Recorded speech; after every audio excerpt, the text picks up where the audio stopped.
கோவையில் வாக்கு திருட்டு மோசடி எனும் நூல் வெளியீட்டு விழா.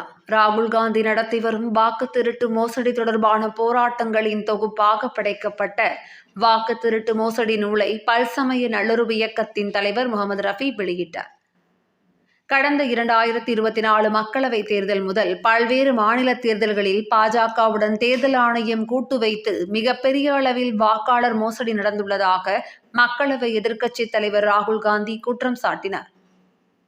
இது குறித்த தரவுகளை வெளியிட்ட அவர் 5 விதமாக வாக்குகள் திருட்டு நடந்துள்ளதாக கூறிய அவர் இது தொடர்பாக பல்வேறு போராட்டங்களை நடத்தி வருகிறார். இந்தியா கூட்டணி கட்சிகள் உள்பட நாடு முழுவதும் பல்வேறு தரப்பினரிடையே ராகுலின் வாக்கு திருட்டு மோசடி போராட்டத்திற்கு ஆதரவு பெருகி வருகின்றது. இந்நிலையில் ராகுல் காந்தி வெளியிட்ட வாக்கு திருட்டு மோசடி குறித்த ஆதாரங்கள் மற்றும் அவர் நடத்தி வரும் போராட்டத்திற்கு ஆதரவு அளிக்கும் விதமாக வாக்கு திருட்டு மோசடி எனும் நூல் வெளியீட்டு விழா கோவையில் நடைபெற்றது. பல்சமய நல்லுறவு இயக்கம் குத்தூசி குருசாமி படிப்பகம் இணைந்து நடத்திய இந்நிகழ்ச்சியில் பல்சமய நல்லுறவு இயக்க தலைவர் முகமது ரஃபி புத்தகத்தை வெளியிட்டார்.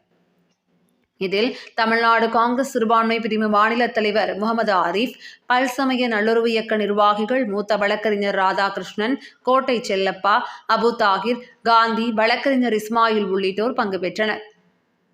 முன்னதாக இது குறித்து பேசிய முகமது ரஃபி, ஜனநாயகத்தில் பெரும் அச்சுறுத்தலாக ஒன்றிய பாஜக அரசின் நடவடிக்கைகள் இருப்பதாக கூறிய அவர், தற்போது மக்களின் வாக்குரிமையில் தேர்தல் ஆணையத்துடன் கூட்டு சேர்ந்து வாக்கு திருட்டு மோசடியில் ஈடுபட்டுள்ளதை ராகுல் காந்தி அம்பலப்படுத்தி இருப்பதாக தெரிவித்தார்.